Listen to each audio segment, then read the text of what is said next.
വിശുദ്ധ യോഹന്നാന് ലഭിച്ച വെളിപാട്. അധ്യായം 3. സാർദീസിലെ സഭയ്ക്ക്. സാർദീസിലെ സഭയുടെ ദൂതനെ എഴുതുക. ദൈവത്തിന്റെ സപ്താത്മാക്കളും സപ്തതാരങ്ങളും ഉള്ളവൻ പറയുന്നു, നിന്റെ ചെയ്തികൾ ഞാൻ അറിയുന്നു. ജീവിച്ചിരിക്കുന്നവൻ എന്നാണ് നിന്നെക്കുറിച്ച് പറയുന്നത്, പക്ഷെ നീ മൃതനാണ്. ഉണരുക, നിന്നിൽ ആസന്നമരണമായി അവശേഷിക്കുന്നതിനെ ഉത്തേജിപ്പിക്കുക. എന്തെന്നാൽ എൻ്റെ ദൈവത്തിന്റെ മുമ്പിൽ നിന്റെ പ്രവൃത്തികൾ പൂർണ്ണമായി നിർവഹിക്കപ്പെട്ടതായി ഞാൻ കാണുന്നില്ല.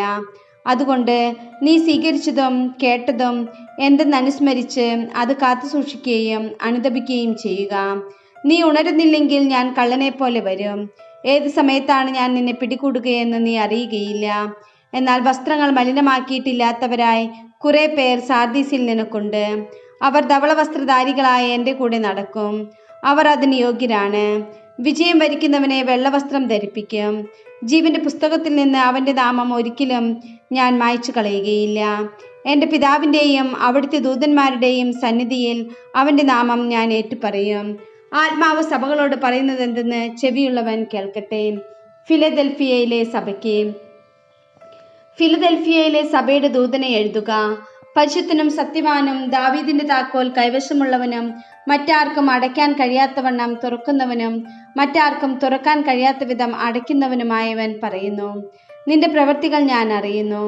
ഇതാ, നിന്റെ മുമ്പിൽ ആർക്കും പൂട്ടാൻ കഴിയാത്ത വിധം തുറന്നു കിടക്കുന്ന ഒരു വാതിൽ ഞാൻ സ്ഥാപിച്ചിരിക്കുന്നു.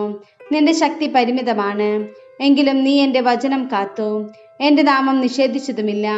ഇതാ, യഹൂദരാണെന്ന് പറയുകയും എന്നാൽ അങ്ങനെയല്ലാതെ നുണയന്മാരായി നടക്കുകയും ചെയ്യുന്ന സാത്താന്റെ സിനഗോഗിൽ നിന്നുള്ള ചിലർ, അവരെ ഞാൻ നിന്റെ കാൽക്കൽ വരുത്തി കുമ്പിടുവിക്കും.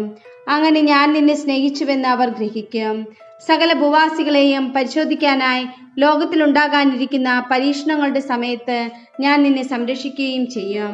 എന്തെന്നാൽ പരീക്ഷകളിൽ ഉറച്ചു നിൽക്കണമെന്നുള്ള എൻ്റെ വചനം നീ കാത്തു. ഞാൻ വേഗം വരുന്നു. നിന്റെ കിരീടം ആരും കവർന്നെടുക്കാതിരിക്കാൻ നിനക്കുള്ളത് കാത്തു സൂക്ഷിക്കുക. വിജയം വരിക്കുന്നവനെ ഞാൻ എൻ്റെ ദൈവത്തിന്റെ ആലയത്തിലെ ഒരു സ്തംഭമാക്കും. അവൻ പിന്നെ ഒരിക്കലും പുറത്തു പോവുകയില്ല. അവന്റെ മേൽ എൻ്റെ ദൈവത്തിന്റെ നാമവും ദൈവസന്നിധിയിൽ നിന്ന് സ്വർഗം വിട്ട് ഇറങ്ങി വരുന്ന പുതിയ ജെറുസലേമാകുന്ന ദൈവനഗരത്തിന്റെ നാമവും എൻ്റെ പുതിയ നാമവും ഞാൻ എഴുതും. ആത്മാവ് സഭകളോട് അരുളി ചെയ്യുന്നത് ചെവിയുള്ളവൻ കേൾക്കട്ടെ. ലവോദിക്കയിലെ സഭയ്ക്ക്.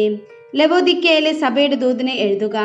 വിശ്വസ്തനും സത്യവാനുമായ സാക്ഷിയും ദൈവത്തിന്റെ സൃഷ്ടികർമ്മത്തിന്റെ ആരംഭവുമായിരിക്കുന്ന ആമേൻ അരുളി ചെയ്യുന്നു, നിന്റെ പ്രവൃത്തികൾ ഞാൻ അറിയുന്നു. നീ തണുപ്പോ ചൂടോ ഉള്ളവനല്ല. തണുപ്പോ ചൂടോ ഉള്ളവനായിരുന്നെങ്കിൽ എന്ന് ഞാൻ ആഗ്രഹിക്കുന്നു. ചൂടോ തണുപ്പോ ഇല്ലാതെ മന്നോഷ്ണനാകിയാൽ നിന്നെ ഞാൻ എൻ്റെ വായിൽ നിന്ന് തുപ്പിക്കളയും. എന്തെന്നാൽ ഞാൻ ധനവാനാണ്, എനിക്ക് സമ്പത്തുണ്ട്, ഒന്നിനും കുറവില്ല എന്ന് നീ പറയുന്നു. എന്നാൽ നീ നികൃഷ്ടനും ദയനീയനും ദരിദ്രനും അന്ധനും നഗ്നനുമാണെന്ന് നീ അറിയുന്നില്ല. ഞാൻ നിന്നെ ഉപദേശിക്കുന്നു. നീ ധനികനാകാൻ അഗ്നിശുദ്ധി വരുത്തിയ സ്വർണം എന്നോട് വാങ്ങുക. നിന്റെ നഗ്നത മറ്റുള്ളവർ കണ്ട് നീ ലജ്ജിക്കാതിരിക്കുവാൻ ശുഭ്രവസ്ത്രങ്ങൾ എന്നോട് വാങ്ങുക. കാഴ്ച ലഭിക്കുന്നതിന് കണ്ണിലെഴുതാനുള്ള അഞ്ജനവും എന്നോട് വാങ്ങുക. ഞാൻ സ്നേഹിക്കുന്നവരെ ശാസിക്കുകയും ശിക്ഷിക്കുകയും ചെയ്യുന്നു. അതുകൊണ്ട് തീഷ്ണതയുള്ളവനാകുക, അനുദപിക്കുക. ഇതാ, ഞാൻ വാതിലിൽ മുട്ടുന്നു. ആരെങ്കിലും എൻ്റെ സ്വരം കേട്ട് വാതിൽ തുറന്നു തന്നാൽ ഞാൻ അവൻ്റെ അടുത്തേക്ക് വരും. ഞങ്ങൾ ഒരുമിച്ച് ഭക്ഷിക്കുകയും ചെയ്യും.